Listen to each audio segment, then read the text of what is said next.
Le Mali présente ses condoléances au peuple iranien suite au décès tragique par accident d'avion de leur président et de son ministre des Affaires étrangères.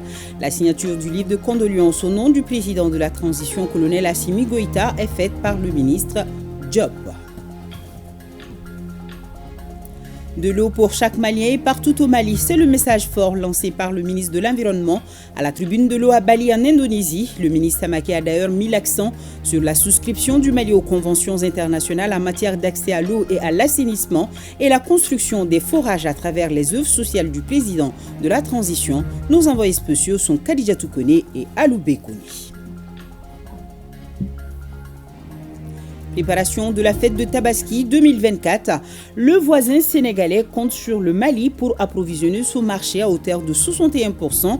C'est l'annonce faite par le ministre sénégalais de l'Agriculture, de la Souveraineté alimentaire et de l'élevage en visite de travail à Bamako. Seydou Traoré nous en dira plus sur ces échanges. La chronique judiciaire avec Garibou Pérou nous fait découvrir ce soir l'inspection des services judiciaires créée en 2000 par ordonnance.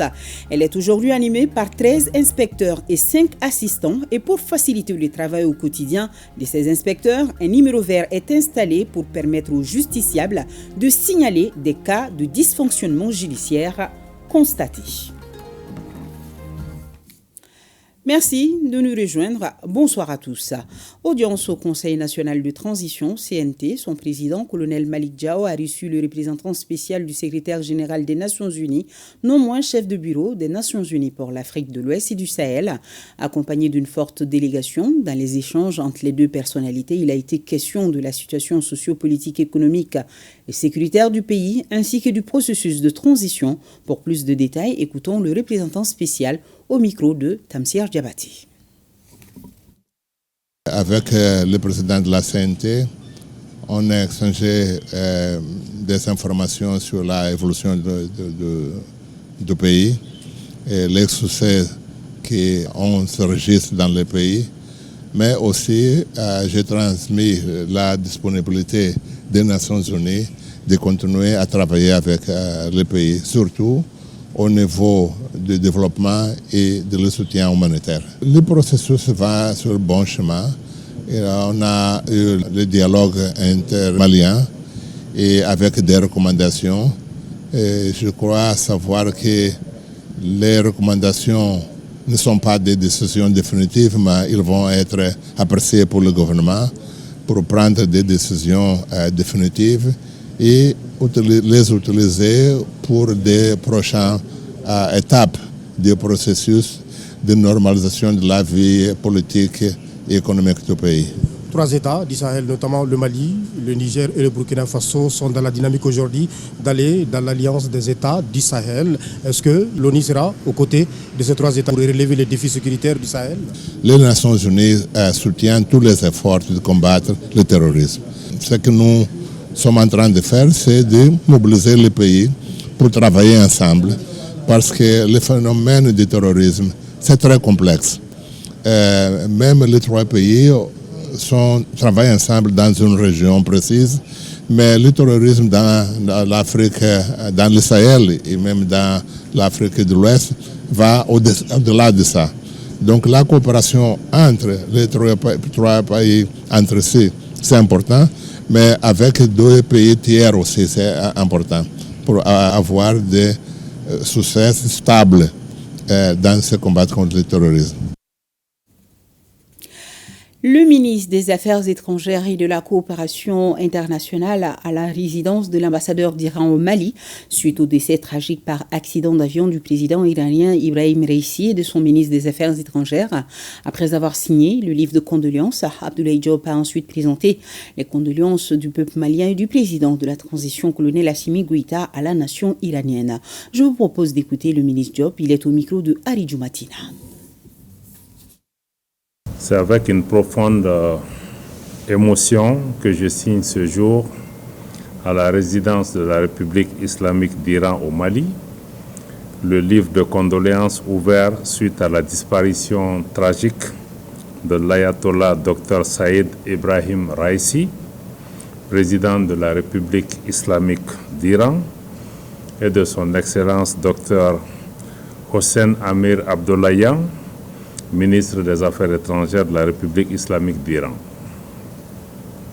En cette douloureuse circonstance, je renouvelle, au nom de son Excellence le colonel Assimi Goïta, président de la transition, chef de l'État, du gouvernement et du peuple du Mali, et en mon nom propre, nos condoléances les plus attristées à la famille des illustres disparus, aux autorités et au peuple frère de l'Iran. Le Mali se tient aux côtés de l'Iran pour honorer la mémoire de deux hommes d'État, deux patriotes épris de paix et de justice, pleinement engagés dans la promotion des valeurs de fraternité et de solidarité entre les peuples. Signé au nom de son Excellence le colonel Assimi Goïta, président de la transition, chef de l'État du Mali. Et dans ce communiqué, le groupement des leaders spirituels musulmans du Mali et l'Union nationale des jeunes musulmans du Mali présentent leurs condoléances au gouvernement et au peuple iranien suite à la mort tragique du président de la République islamique d'Iran, Ibrahim Raïssi. Au deuxième jour du Forum mondial de l'eau à Bali, en Indonésie, la voix du Mali se fait entendre et même très fort. Le ministre de l'Environnement, de l'Assainissement et du Développement durable, Mamadou Samaké, était aujourd'hui à la tribune, occasion de mettre un accent particulier sur les priorités des autorités de la transition dans le domaine, c'est-à-dire de l'eau pour chaque Malien et partout au Mali. Et ceci se réalise à travers la souscription de notre pays aux conventions internationales en matière d'accès à l'eau et à l'assainissement et à la construction des forages à travers les œuvres sociales du président de la transition. Nos envoyés spéciaux sont Khadijatou Koné et Aloubé Koné. 10e Forum mondial de l'eau à Bali en Indonésie. Cette deuxième journée est consacrée à une session ministérielle, un espace où les ministres ont l'occasion de parler des avancées enregistrées dans leurs pays respectifs, mais aussi de brosser les défis à relever en matière d'eau et d'assainissement. Dépêché par le président de la transition, le ministre de l'Environnement, de l'Assainissement et du Développement durable est monté au créneau ce mardi pour livrer le message du Mali. Mamadou Samaké a d'abord rappelé ce que notre pays traverse depuis 2012 avant d'insister sur les efforts consentis par les autorités de la transition pour le bien-être des populations. Mon pays, le Mali, se relève progressivement d'une crise qui lui a été imposée et dont les enjeux dépassent les cartes nationales. Face aux défis sécuritaires et son corollaire d'instabilité politique, les autorités de la transition se sont fixées comme objectif de mener des réformes profondes afin de répondre durablement aux aspirations légitimes des populations maliennes. Parmi ces réformes, nous pouvons noter la fourniture de l'eau potable à tous les Maliens où qu'ils se trouvent sur le territoire national. Dans ce processus irréversible, les hautes autorités du Mali accordent un ordre de priorité élevé aux défis liés à l'eau et à l'assainissement. Ainsi, le président de la transition, son Excellence le colonel Assimi Goïta, a renoncé aux 2/3 du fonds de souveraineté au profit des œuvres sociales, notamment l'accès des populations à l'eau potable pour la construction de forages. À ce jour, près de 400 forages ont été réalisés. Pour rappel, le Mali a souscrit aux conventions internationales en matière d'accès à l'eau et à l'assainissement, notamment l'objectif de développement durable numéro 6, ainsi qu'à l'initiative eau et assainissement pour tous. En vue de concrétiser ces engagements, le gouvernement a adopté en 2023 la nouvelle constitution qui consacre en son article 10 l'accès à l'eau et à l'assainissement comme droit fondamental, sans oublier la politique nationale de l'eau et la politique nationale de l'assainissement. Le ministre Samaké, dans son adresse, n'a pas manqué d'appeler à une cohésion pour renforcer les engagements visant la préservation de l'eau. La République du Mali reste convaincue de l'importance de conjuguer nos efforts communs et d'agir ensemble de manière sincère et transparente afin que le présent forum ne soit pas un rendez-vous manqué pour l'humanité dans la quête de solutions durables pour la gestion et l'accès aux ressources en eau au profit des générations présentes et futures. Le chef de la délégation malienne a enfin attiré l'attention sur la pertinence du thème de la rencontre de Bali, l'eau pour une prospérité partagée. Selon lui, l'or bleu symbolise la richesse vitale. Ici à Bamako, remise au ministre de la Justice, garde des Sceaux, du rapport d'activité 2022-2023 des services centraux et assimilés. Il s'agit d'un document de 289 pages qui retrace l'ensemble des activités menées par les 10 structures relevant du département de la justice. Le dit rapport nous révèle que le département a reversé un montant de plus de 264 millions de francs CFA au trésor public. Sorona Kamisoko. Le ministre de la Justice, garde des Sceaux, reçoit des mains de son secrétaire général le rapport d'activité 2022-2023 des services centraux et assimilés. C'est un document de 289 pages qui révèle l'ensemble des activités des structures y rattachées. Parmi les activités réalisées, on retient la dotation de plusieurs structures en équipement de bureaux et de matériel roulant, la formation des personnels, la rélecture et l'adoption de plusieurs textes relatifs au code pénal.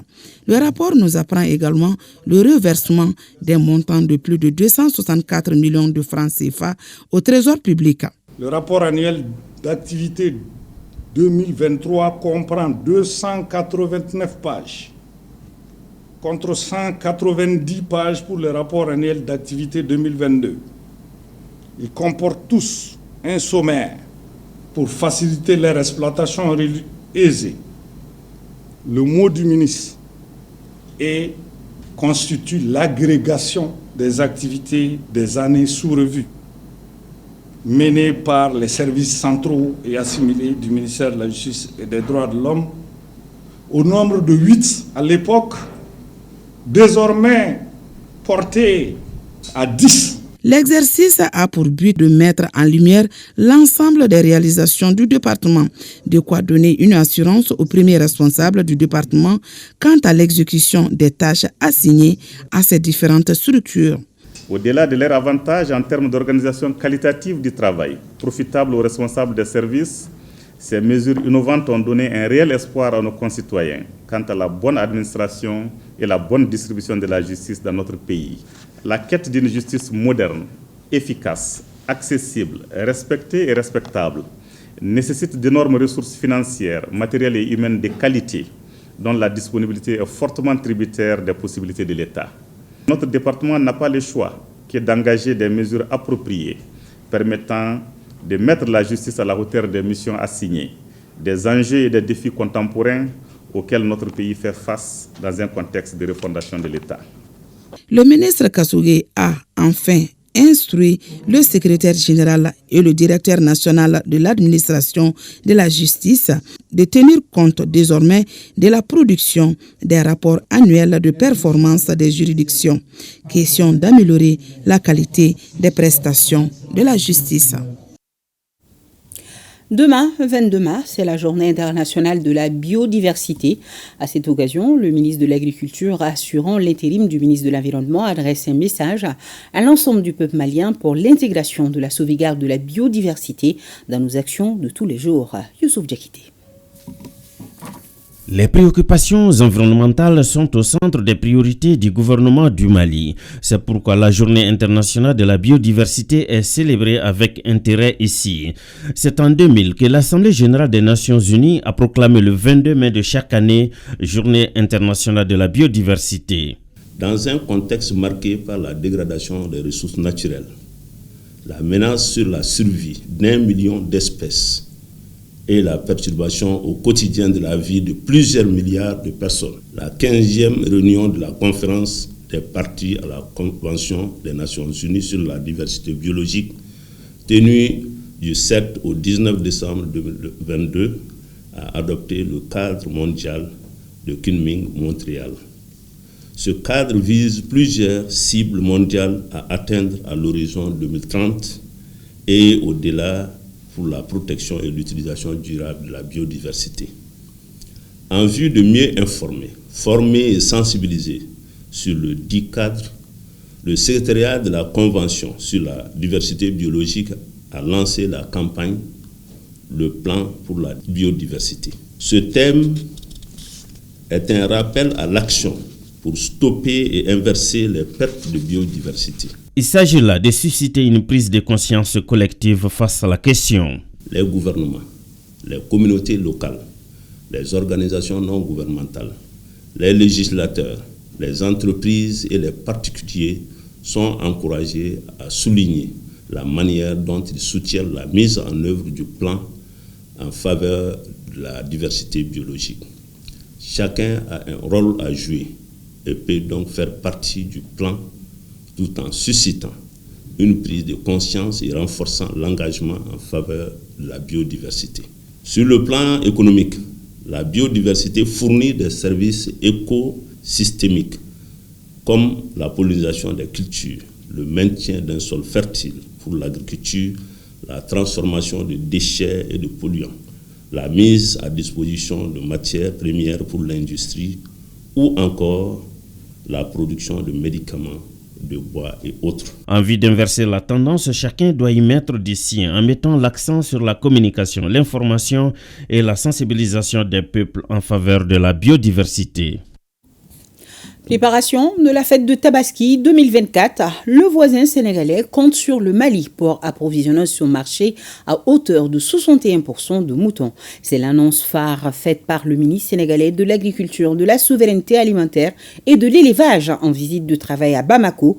La délégation sénégalaise a donné des garanties aux responsables de l'interprofession bétail et au chef du département de l'élevage du Mali pour la bonne organisation de la vente de moutons au Sénégal. Seydou Traoré nous fait le point. Le ministre de l'élevage et de la pêche et celui de l'agriculture, de la souveraineté alimentaire et de l'élevage du Sénégal à la rencontre des acteurs de l'interprofession de la filière bétail et viande du Mali.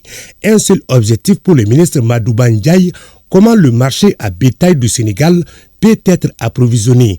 Un besoin d'importation estimé à 250 000 moutons, mais aussi rassurer en même temps les acteurs maliens de la bonne organisation de l'opération d'exportation.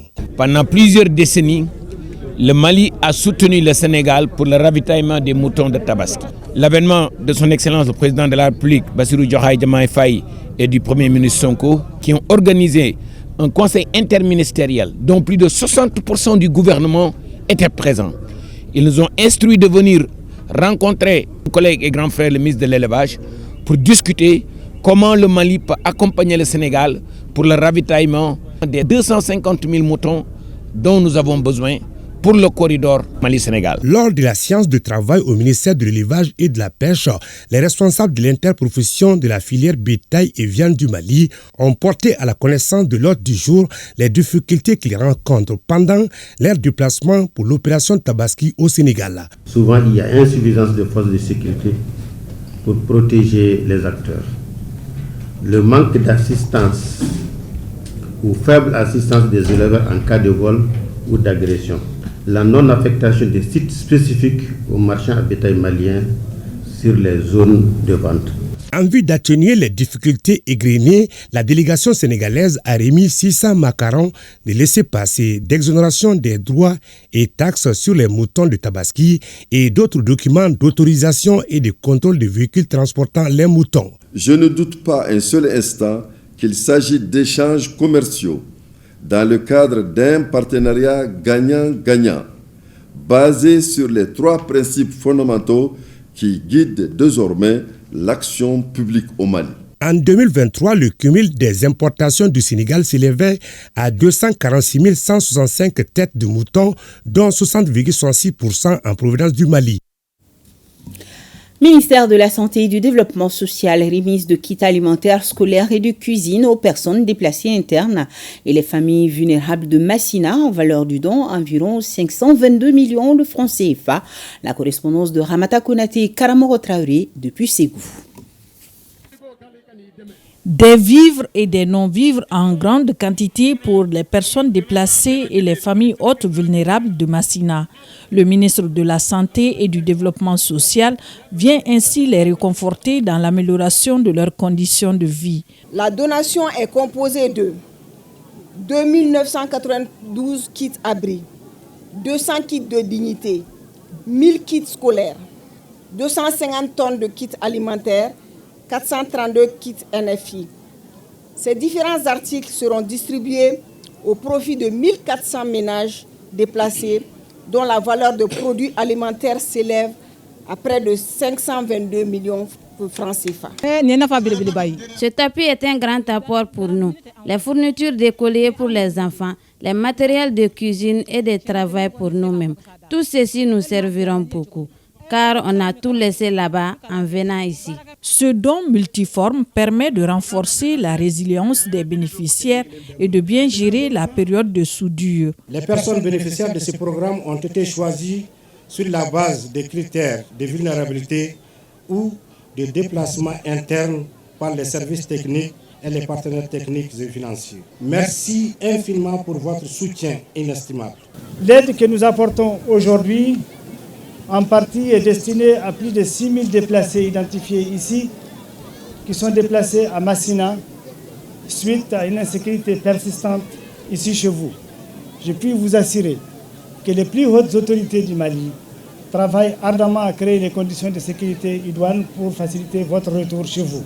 Ce don est le fruit des efforts entre l'État et les partenaires évoluant dans l'humanitaire. Nos actions s'inscrivent dans l'accompagnement de l'État dans la couverture des besoins des populations vulnérables.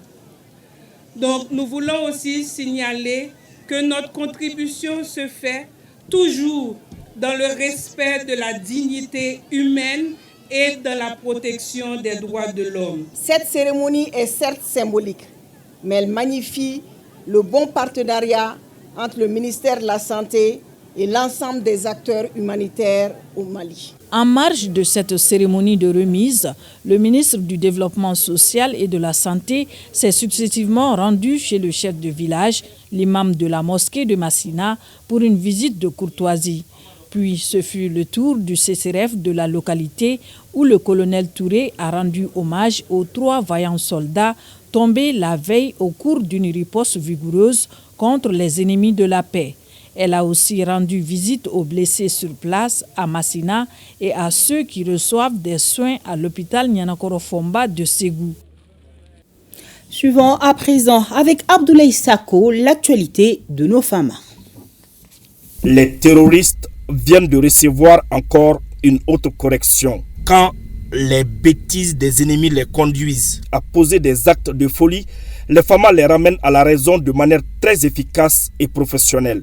Dans le cadre de la mission de relève des éléments du poste de sécurité de Guiré, un détachement FAMA est tombé dans une embuscade des terroristes sur le tronçon Nara-Guiré, non loin de la localité de Madina Koïta, le samedi 18 mai 2024. Le dit détachement a vigoureusement réagi à l'attaque terroriste avec un bilan de côté ennemi, une dizaine de terroristes neutralisés, 2 PKM, 1 LRAC, 2 PM, 6 motos, une roquette 40 mm, une quantité importante de munitions, 2 radios TYT et 2 téléphones récupérés. L'état-major général des armées félicite cette prouesse des FAMA et rassure que la recherche et la destruction des terroristes continuent. Et cette bonne nouvelle de la pluie à Fana, Ségou et Sanankoroba, et oui, la saison des pluies s'est bel et bien installée au Mali depuis une dizaine de jours. Maintenant, qu'en est-il de la situation? À quoi doit-on s'attendre dans les jours à venir? Et surtout en ce qui concerne les paysans, quand faudra-t-il commencer à s'aimer? Notre équipe de reportage dirigée par Abibatou Koyan Diakité était à Mali Météo, suivant ses explications. L'hivernage s'est installé il y a pile poil 10 jours. À ce stade, alors qu'une bonne partie du nord n'a pas reçu une seule goutte de pluie, certaines localités du sud reçoivent des quantités modérées à fortes.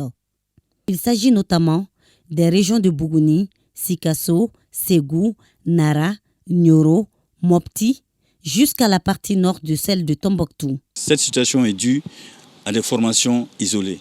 Des orages isolés, il faut entendre que ça dépend des conditions naturelles et ça dépend aussi du FIT, le front intertropical, qui est en train de fluctuer à ce moment-là, hein, qui fait un saut de mousson, et ce qui fait que certaines localités sont privilégiées que d'autres.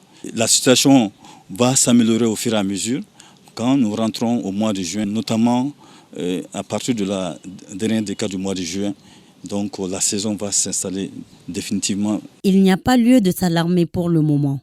Ceci dit, la vigilance reste de mise. Les risques d'inondation sont vraiment réels cette année pour toute la saison, notamment la période de juillet, août, septembre. Donc cette période, ça trouve que la saison a atteint son pic et qu'il y a de fortes quantités vont tomber et dans la majeure partie du pays. Maintenant, ce qu'il y a encore qu'on peut ajouter, ça c'est par rapport à l'action foudre. Et déjà, il faut signaler que depuis le début maintenant, à ces jours-ci, et la localité de Koutiala et notamment le village de Sonkolo, nous avons enregistré quelques cas de foudre jusqu'à des pertes humaines. À l'ère du changement climatique, le temps change à la vitesse grand V, ce qui fait que chaque année a sa réalité. En tous les cas, pour une bonne récolte cette saison, les producteurs doivent respecter les consignes. Les localités qui reçoivent plus de pluie, il faut tenir compte du critère 20-5-5. Lorsque ce critère n'est pas atteint, ça veut dire que le paysan, son tour n'est pas arrivé, il ne doit pas s'aimer d'abord. La saison des pluies devrait continuer jusqu'à la première décade du mois de novembre, nous indique Mali Météo. Abdoulaye Keïta nous donnera après ce journal d'autres précisions sur les nouvelles du temps. Journée de sensibilisation des leaders religieux sur les enjeux des changements climatiques. Une initiative du réseau Islam, Population et Développement en collaboration avec le réseau des femmes africaines, ministres et parlementaires du Mali. Al-Mouzer Al-Kamissa Yatara, compte rendu. La protection de l'environnement comme une priorité en vue de faire face aux conséquences des changements climatiques, comme par exemple la dévalorisation des sols, le peu de rentabilité des cultures ou encore la rareté des pluies et surtout la grande chaleur. Face à ces constats, il faut vite agir, estiment les initiateurs de cette journée de sensibilisation sur les enjeux des changements climatiques. Organisé par le réseau Islam, Population et Développement Report, en collaboration avec le réseau des femmes africaines ministres et parlementaires du Mali. Elle vise à sensibiliser les leaders religieux musulmans et chrétiens sur les enjeux des changements climatiques du point de vue scientifique et à la lumière des Écritures saintes. En organisant donc cette activité, les RIPOD et les REFAMP entendent apporter leur contribution à une meilleure information, sensibilisation des acteurs sur les changements climatiques et leurs impacts sur les activités humaines. Prennent part à cette journée de sensibilisation sur les enjeux des changements climatiques les leaders religieux musulmans et chrétiens. De faire en sorte d'amener leurs fidèles à faire des journées de reboisement. Je pense que c'est très important dans notre cas-ci, dans leur lieu de prêche, à en savoir plus sur le changement climatique. Ne pas se dire seulement que c'est un fait venant des Occidentaux, mais que c'est un phénomène qui nous touche et tout le monde le ressent maintenant. De ces échanges sortiront des recommandations qui feront l'objet d'un plan d'action pour les leaders religieux afin de mener une lutte contre les effets des changements climatiques. Allez, cette information, pour ceux qui connaissent déjà Tchebo, cet espace d'échange et de confrontation d'idées. En juin prochain, la finale de la 3e édition opposera l'École nationale d'ingénieurs à la faculté de droit public. C'est à l'issue de la demi-finale du débat contradictoire interuniversitaire Tchebo qui a mis en compétition 16 universités maliennes cette année que le verdict est tombé. Bokari Koulibaly et Idrissa Traoré étaient sur place. 4 universités s'affrontent pour la finale du débat interuniversitaire dénommé Tchebo devant un parterre d'étudiants. Pour cette demi-finale, le premier round a opposé l'Institut universitaire de gestion à la faculté de droit public. Quant à la seconde partie, elle a accroché l'École nationale d'ingénieurs à la faculté de droit privé. L'objectif, en quelque sorte, c'est de montrer le talent des jeunes universitaires, montrer de quoi ils sont capables pour accompagner la société. En quelque sorte, leur permettre de participer aux prises de décisions en menant des réflexions sur des thématiques économiques, sur des thématiques liées à la justice, des thématiques liées à l'éducation, des thématiques liées à la santé et même des thématiques sécuritaires. Le ministre chargé de la jeunesse, non moins parrain de l'événement, a bien accueilli cette initiative salvatrice. Occasion pour lui de dévoiler un projet similaire incluant toutes les régions du Mali. Ce qui est véhiculé dans la société en termes de perception aujourd'hui au niveau de nos universités, ce sont des jeunes qui ne prennent pas de décision. Ce que j'ai vu dans cette salle, c'est tout le contraire. J'ai vu des jeunes qui sont engagés. Mais j'aimerais que vous sortiez de votre zone de confort. Un débat comme ça, il nous faut reprendre une autre édition, beaucoup plus grand. Nous allons travailler dans les lycées, nous allons travailler dans les universités pour essayer d'instituer ces genres de débats au sein des lycées, des universités et dans les autres milieux de jeunesse. À cette ambition du ministère de la Jeunesse, il faut également noter l'ouverture ce 25 mai de l'école de la citoyenneté des jeunes, une école dédiée à l'éducation des jeunes à la citoyenneté en lien avec le contexte malien. À l'issue de cette compétition, l'École nationale d'ingénieurs et la faculté des droits publics sont sortis finalistes. Une finale prévue pour juin prochain. Nous arrivons à notre chronique judiciaire de ce mardi. Ce soir, on vous fait découvrir l'inspection des services judiciaires placée sous l'autorité du ministre en charge de la justice. Elle a été créée en 2000 par ordonnance et elle est aujourd'hui animée par 13 inspecteurs et 5 assistants pour faciliter le travail au quotidien de ces inspecteurs. Un numéro vert est installé pour permettre aux justiciables de signaler des cas de dysfonctionnement judiciaire constatés. Garibou Pérou.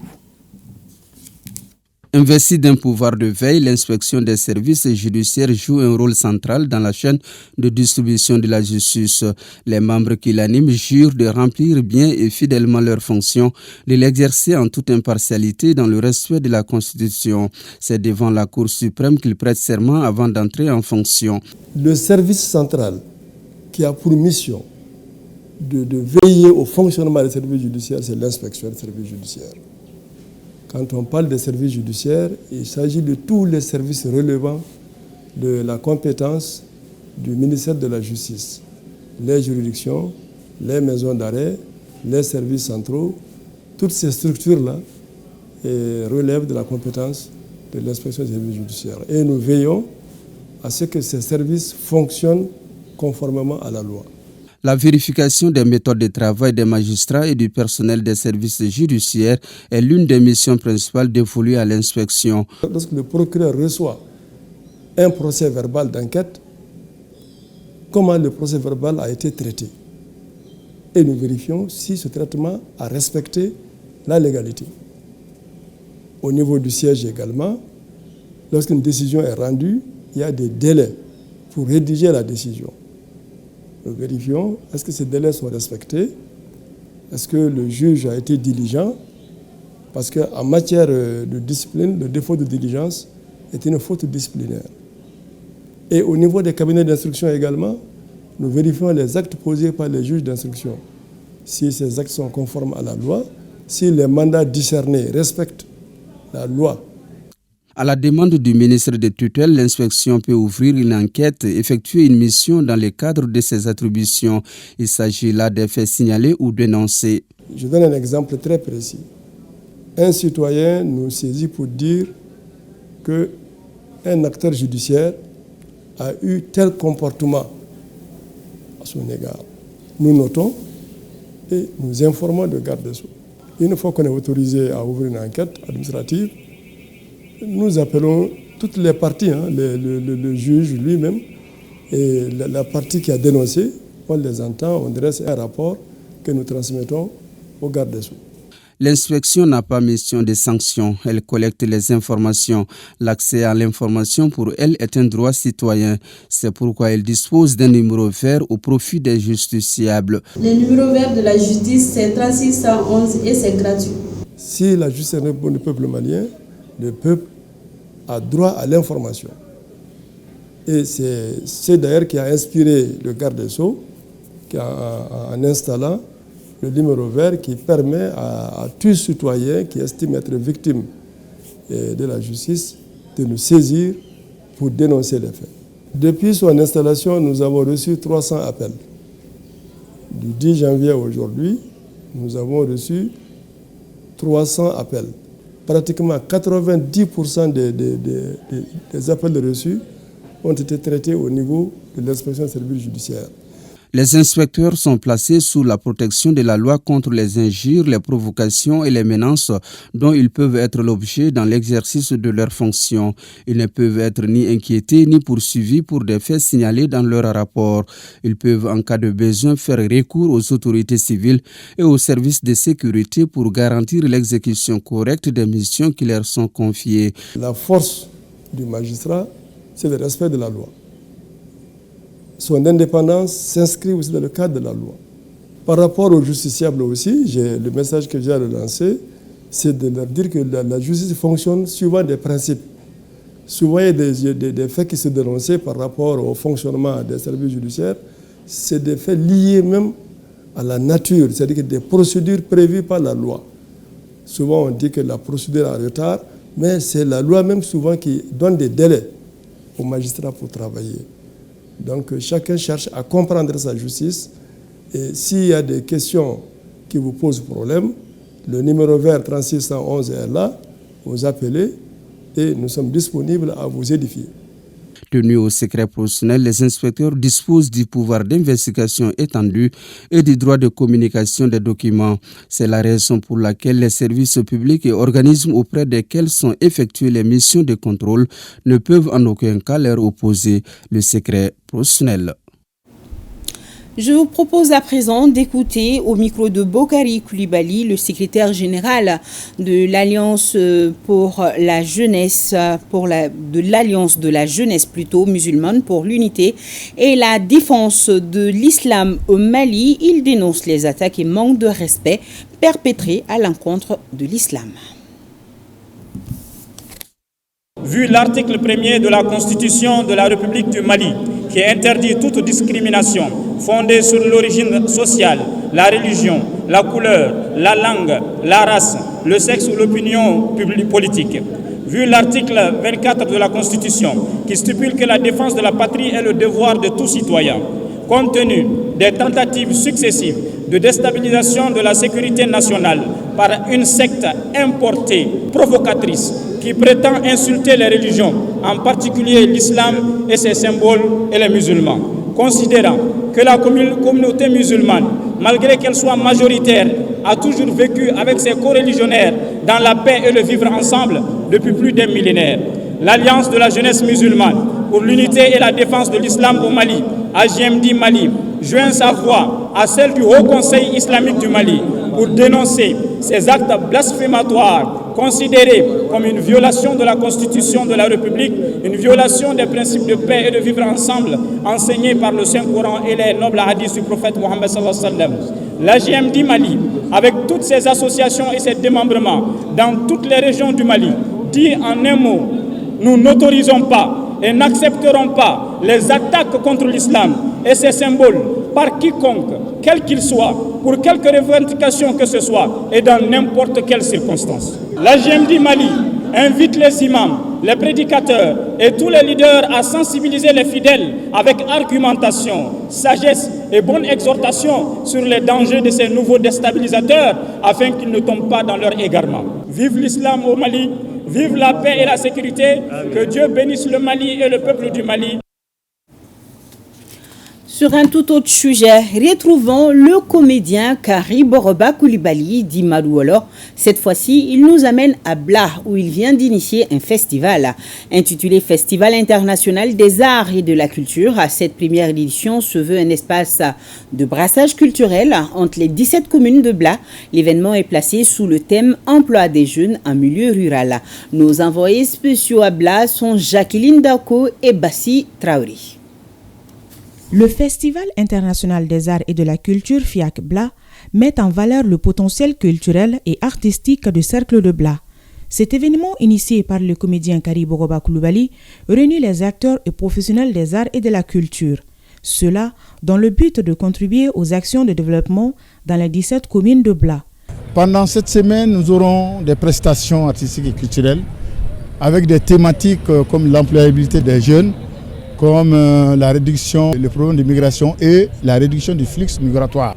Pendant la semaine, avec l'exposition et avec la forte présence des communautés, des étrangers, du théâtre, de la musique, du cinéma, bref, toutes les expressions artistiques et culturelles sont attendues ici pendant une semaine.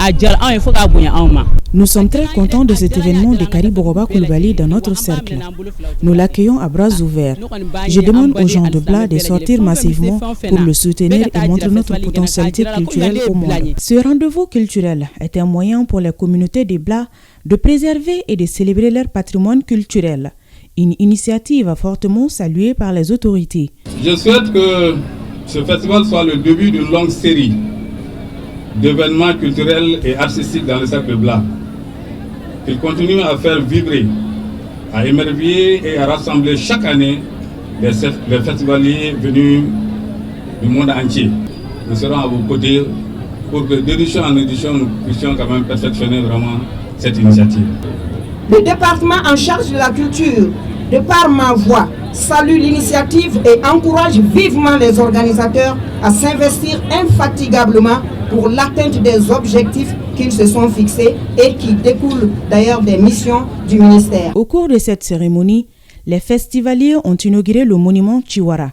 Érigé à côté de la gendarmerie, ce monument signifie que Bla est une zone agro-silvo-pastorale. Aussi, les festivaliers ont visité la cité des forgerons. Voilà, au moment où le festival de Bla bat son plein, celui de Yereko de Faléa prend fin.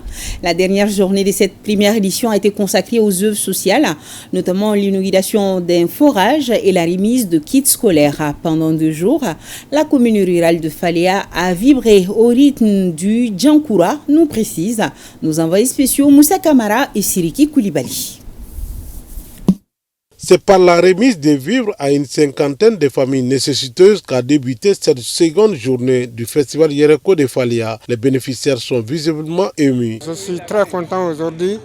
Je souhaite que la commune ait de l'avance, que la population, les jeunes, se donnent la main pour la bonne marche de la commune. La direction du festival Yereko a offert un forage équipé aux populations de Faléa, une manière pour les organisateurs du festival Yereko de diminuer la corvée d'eau des populations et du coup contribuer au développement de leur contrée. Grâce à Dieu et le Tout-Puissant, on est parvenu vraiment à finaliser les forages. Et j'ai mis les forages à la disposition de ma population. Donc il y avait une crise d'eau ici. Donc elle est gratuite et c'est pour la population de Faléa. Auparavant, une conférence débat avait été organisée sur l'historique du village de Faléa. Le village, malheureusement, s'est créé à une très longue date inconnue. Je peux quand même dire avant la colonisation.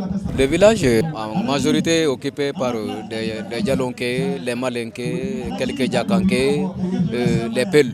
Les principales activités, c'est l'agriculture, l'élevage et aujourd'hui, la moitié fait l'orpaillage. Selon le co-directeur du festival, cette première édition a été un coup de maître. Le défi de l'organisation a été relevé.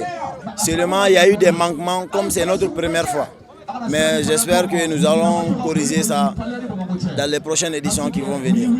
La première édition du festival Yereko de Faléa s'est terminée en beauté avec la prestation d'un jeune comédien, Mafa et sa troupe, et un concert animé par Adjiwan Yankpo. Et nous, désormais, dans vos kiosques, un nouvel ouvrage, le guide pratique du bon journaliste, une œuvre de Bala Traoré, contrôleur général de police. Ce Malien porte essentiellement sur l'interview et la détection du mensonge chez la personne interrogée à travers certaines techniques et méthodes, des astuces qui vont permettre d'augmenter la chance de réussir dans les investigations. Voilà, une œuvre de Bala Traoré, contrôleur général de police, le guide pratique du bon journaliste. Mamadi Iboudo de l'équipe du Burkina Faso, maillot jaune de la première étape de la 10e édition du Tour cycliste du Mali. Les 41 coureurs des 7 pays en compétition ont couru 144 km, soit la distance à Bamako-Bougouni. Le récit du Tour, c'est avec nos envoyés spéciaux Mohamed Nama Keïta et Aruna Diara. Top départ de la 10e édition du Tour du Mali du cyclisme a été donné ce matin à Banankoro à la sortie de Bamako avec 41 coureurs. Et c'est le vélo du Burkinabé Mamadi Iboudo qui qui a franchi en premier la ligne d'arrivée à Bougouni devant un public en liesse. Il est suivi de celui de Yaya Diallo et Daouda Djiré du Mali. Otmani Mehdi du Maroc et Moussa Togola du Mali portent les maillots verts. Et nous sommes ravis de cette reprise du Tour du Mali. Et je voudrais, au nom de l'ensemble de la population de la région, exprimer notre profonde gratitude à Monsieur le ministre de la Jeunesse et des Sports, à l'ensemble des membres de la Fédération malienne de cyclisme et surtout à l'Union cycliste internationale. Vous savez qu'en venant de ce genre de compétition, il faut faire une préparation. Donc on a préparé comme tout le monde, on a un peu Diallo parce que c'est vraiment un bon coureur. Ça va lui faire plaisir de porter le maillot à la première étape devant un champion comme Diallo. Les coureurs n'ont pas les mêmes formes, sinon j'ai donné le meilleur de moi-même pour que mon équipe gagne le maillot jaune. Mais rien n'est perdu, ce n'est que partie remise. Demain, nous courons chez nous. Au départ de la course, le ministre en charge des sports a pédalé en compagnie du président de la Fédération malienne du cyclisme avant d'inviter les participants à faire de cette course une fête sportive. Bon, je tenais d'abord à remercier et féliciter la Fédération malienne de cyclisme pour l'organisation de cette 10e édition du Tour du Mali. C'est un très grand événement ici au Mali. Aujourd'hui, nous recevons également des étrangers, des gens qui sont venus là. Et nous devons leur montrer encore plus la diaspora malienne. Montrer qu'ici, ils ont quitté chez eux, mais ici, ils sont également chez eux. Et que tout se déroule bien. Cela montre également que notre pays reste toujours un pays qui reçoit les gens, qui est accueillant et qui montre que malgré tout, nous sommes là, nous continuons à tenir et nous faisons bien les choses. Les coureurs reprennent la route demain mercredi pour la deuxième étape, Kolondieba-Niena, soit une distance de 154 km. Deuxième de cette première étape, Yaya Diallo, vainqueur 2017, arrive chez lui à Niena demain. Sur son épaule, de l'espoir des 3 équipes maliennes. Et bien sûr, le RTM va suivre le tour. C'est ce qui met un terme à cette édition. Grand merci à nos téléspectateurs de Bougouni, de Blaye, de Faléa.